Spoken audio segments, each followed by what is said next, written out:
یہ جو محرومی ہے، ظاہر ہے کہ اس کی بہت ساری سطحیں ہیں، معاشی سطح ہے، معاشرتی سطح ہے، خاندانی اعتبار سے بھی کیا ہمیں کوئی ایسی رہنمائی ملتی ہے کہ کوئی آدمی روزہ بھی رکھ رہا ہے، نماز بھی کر رہا ہے، لیکن اس کے خاندانی تعلقات اس نوعیت کے ہیں کہ اس کے نتیجے میں اس روزے اور نماز کے باوجود، لیلۃ القدر کی شب باشیوں کے باوجود بھی وہ محروم رہ رہا ہے؟ روزہ چونکہ ایک ٹریننگ ہے، مشق ہے کروائی جا رہی، جیسے ہمارے ہاں فوجی لوگ ٹریننگ کرتے ہیں، مشق کرتے ہیں، بلکہ ہر ادارے والے لوگ اپنی اپنی ٹریننگ کرتے ہیں، تو روزہ بھی میری اور آپ کی ایک ٹریننگ کا مہینہ ہے۔ رسول پاک صلی اللہ علیہ وسلم نے ایک روایت میں ارشاد فرمایا تھا کہ یہ صبر اور غمخواری کا مہینہ ہے۔ یقیناً روزے کے ذریعے سے جو چیز میرے اور آپ کے اندر پیدا کی جا رہی ہے وہ یہ کہ دوسرے کی ضرورت کا احساس، جیسے ہمیں بھوک لگی، پیاس لگی، تو ہمیں اس ضرورت کا احساس ہوا کہ بھوک کس کو کہتے ہیں، پیاس کس کو کہتے ہیں۔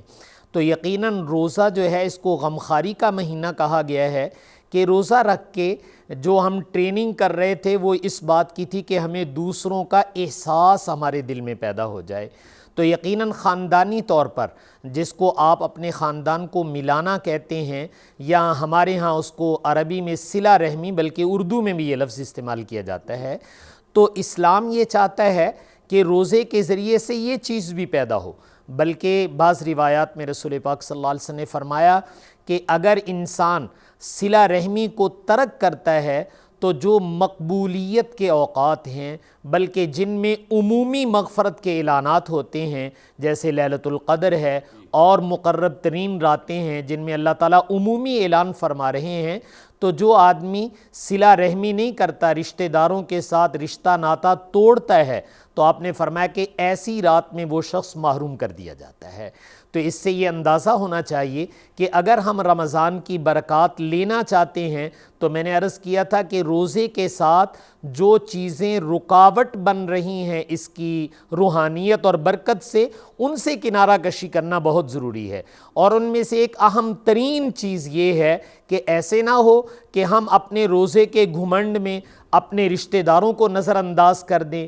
ان کے حقوق کو پامال کر دیں، اور یوں سمجھ لیں کہ صاحب ہم تو بہت بڑی نیکی کر رہے ہیں، تو یہ باقی جو نیکییں جن سے اس نیکی کی روحانیت ختم ہوتی ہے ان کو چھوڑ دیں۔ تو روزہ رکھ کے یہ احساس کہ جیسے ہمیں افطار کے وقت کھانے پینے سے ایک خوشی محسوس ہوتی ہے، تو اللہ تعالیٰ نے مسلمان کا مزاج یہ بنایا ہے کہ وہ خوشیاں سمیٹنے والا نہیں ہوتا، بلکہ وہ خوشیاں تقسیم کرنے والا ہوتا ہے۔ تو اللہ تعالیٰ ہمیں اپنے خاندانوں میں خوشیاں تقسیم کرنے والا بنائے، اور یہ اسلام کا بنیادی مزاج ہے کہ وہ خاندانوں کو آپس میں جوڑتا ہے، جس سے معاشرہ آپس میں جڑتا ہے، اور اس کو اتنی اہم چیز قرار دیا گیا ہے کہ اس کی وجہ سے شریعت نے اپنے بعض احکامات میں تبدیلی کر دی کہ آپس کا جوڑ جسے آپ کہتے ہیں۔ ایک روایت میں رسول پاک صلی اللہ علیہ وسلم نے ارشاد فرمایا لیس الکذاب الذی یصلح بین الناس، کہ لوگوں کے درمیان اچھے اور خوشگوار تعلقات پیدا کرنے کے لیے اگر کبھی کوئی آدمی ایسی بات کہہ دیتا ہے جو بظاہر دیکھنے میں ذرا خلاف حقیقت نظر آ رہی ہوتی ہے، لیکن اس سے خاندان، بھائی، رشتہ دار آپس میں مل رہے ہیں، تو آپ صلی اللہ علیہ وسلم فرما رہے ہیں اگر تمہاری یہی غرض ہے کہ ان کے دل آپس میں ملے، محبتیں پیدا ہوں، تو آپ اگر ایسی بات کہیں گے تو شریعت کی نظر میں آپ جھوٹ بولنے والے شمار نہیں ہوں گے۔ اس سے اندازہ لگتا ہے کہ شریعت کی نظر میں صلہ رحمی، خاندانوں کا ملانا کتنا ضروری ہے۔